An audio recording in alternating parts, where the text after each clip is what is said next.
morning students, welcome in my SST class. Students, this is your SST class August 26.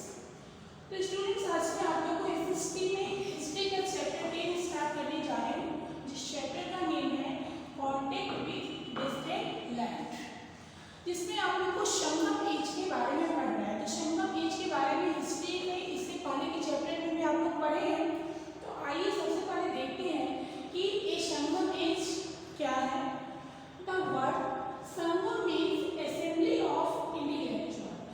एक संगम जो शब्द है, संगम का अर्थ होता है कि बुद्धिजीवियों की सभा, जहाँ पे इंटेलेक्चुअल पर्सन जो असेंबल होते हैं, एक साथ जो उनकी सभा लगती है, उसको हम क्या कहते हैं?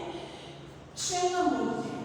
It is derived from the word संघ meaning and assembly of a सभा। ये वर्ड जो है, ये शब्द जो है, जो कहाँ से लिया गया है? संघ से लिया गया है, जिसका मतलब होता है असेंबली और सभा। तो आप लोग संगम का मतलब समझ गए कि ये जो संगम का अर्थ होता है बुद्धिजीवियों की सभा, और यह संघ शब्द से बना हुआ है, जिसका अर्थ होता है असेंबली और सभा। तो between 200 BC and 300 BC, Tamil scholars and poets has assembled at Madurai in South India to publish their works in Tamil, and this gathering was called the Sangam। तो 200 BC से लेकर के 300 BC के बीच तमिल विद्वान और कवि ने अपनी रचनाओं को प्रकाशित करने के लिए जैसे साउथ इंडिया के मदुरई में एकत्रित हुए, और इसी सभा को क्या कहा गया है? संगम कहा गया है। And the published works of these scholars are called Sangam literature, and the period during which they were complete is called the Sangam age. तो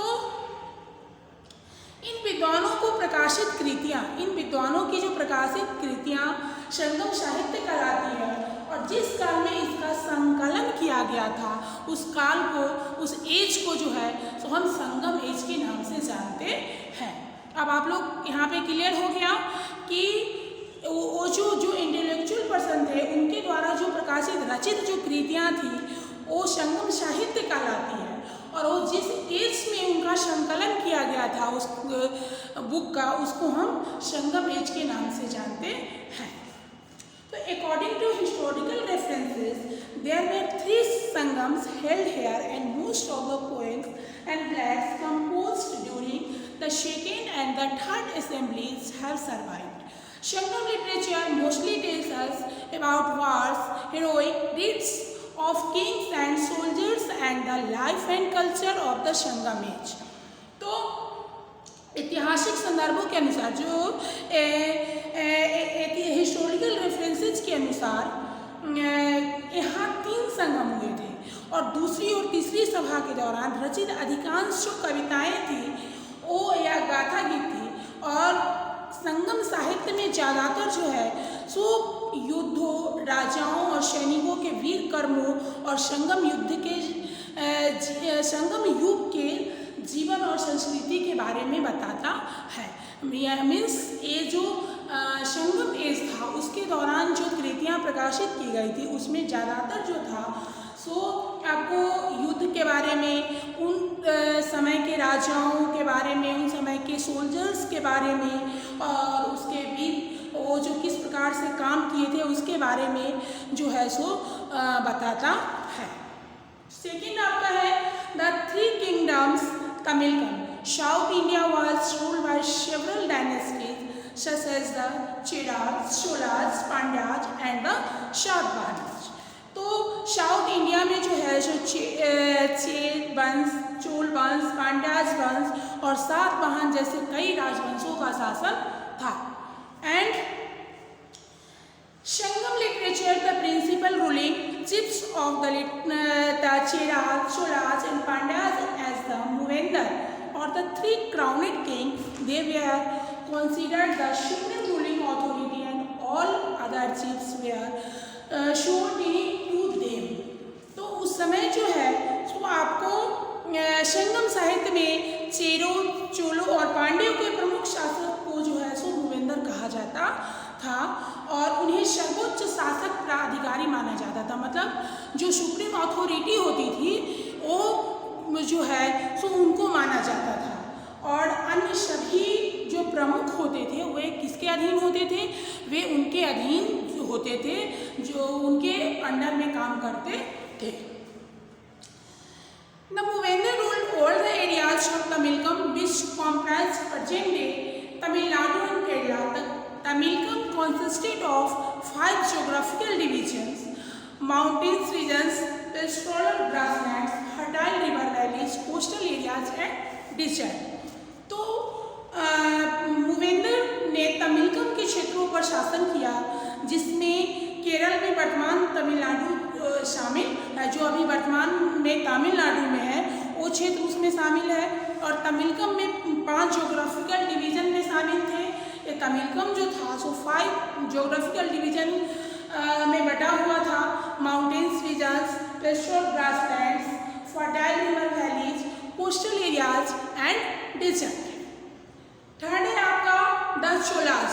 the Cholas kingdom mainly consisted of the Tiruchi Thanjavur regions in Tamil Nadu. एक जो चोलास जो है तो चोल साम्राज्य के मुख्य रूप से तमिलनाडु में जो तिरुचि जो तांजावुर क्षेत्र में शामिल थे। And the Cholas founded their main capital at Uraiyur and their secondary capital at Kaveripattinam. ये जो चोलास का जो चोलों ने अपनी मुख्य राजधानी जो उसका था उसकी मुख्य राजधानी कहाँ थी? उरियूर में, और अपना जो सेकेंडरी कैपिटल बनाया वो कावेरीपत्तनम में स्थापित किया था। And the emblem of the Chola Kings was the tiger. Chola king का जो एम्ब्लेम था उसका जो प्रतीक था वो क्या था? टाइगर था। चोल राजा का प्रतीक जो था सो टाइगर था। Karikal was the famous Chola king.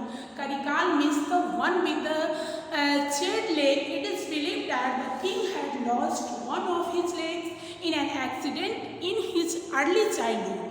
तो ये जो करिकाल जो थे ये प्रसिद्ध चोल राजा थे। करिकाल जो थे सो कौन थे? ये प्रसिद्ध चोल राजा, ये फेमस चोल राजा थे। और करिकाल का अर्थ है एक जले हुए पैर वाला। ऐसा माना जाता है कि राजा ने बचपन में एक दुर्घटना में किसी एक्सीडेंट में जो है सो अपने चाइल्डहुड में ही एक पैर को उन्होंने खो दिया था। तो he is also regarded as the first Tamilakam to have conquered Sri Lanka. He build the Kallanai dam across the river Kaveri near Trichur. After Karikala the power of the Cholas declined.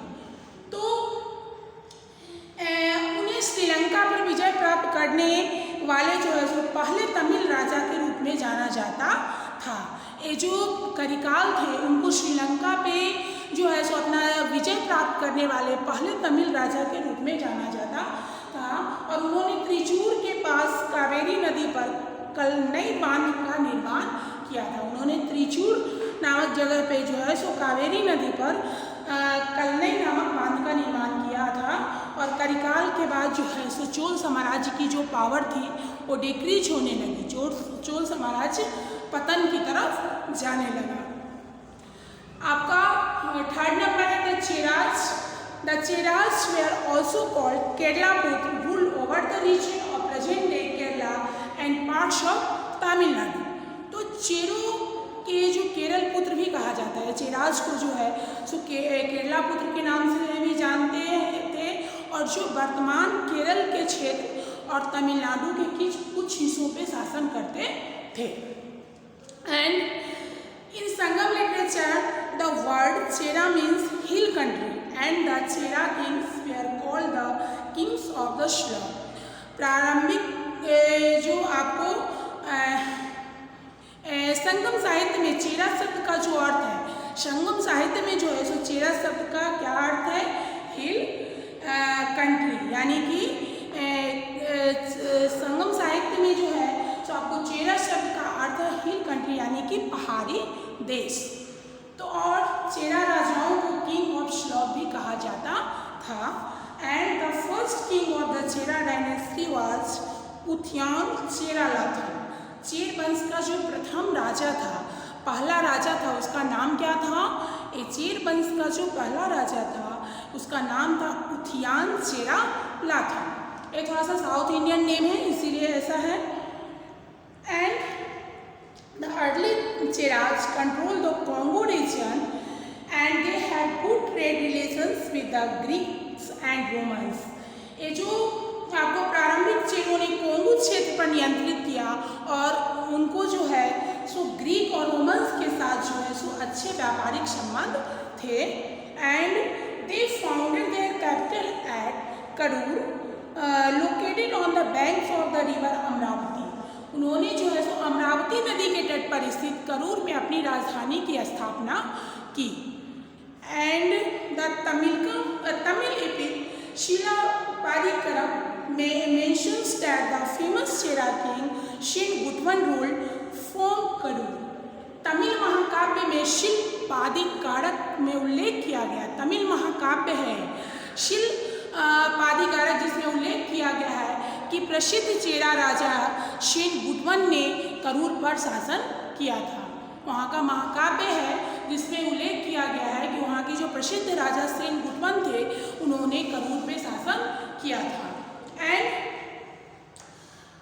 Muziris on the Malabar coast was their main port. The emblem of the Cheras was bow, and archaeological excavations at Karur has revealed finds such as pottery, bricks, mud. The Greek scholar Ptolemy mentioned Kurvora as the very famous inland trading center in Tamil Nadu।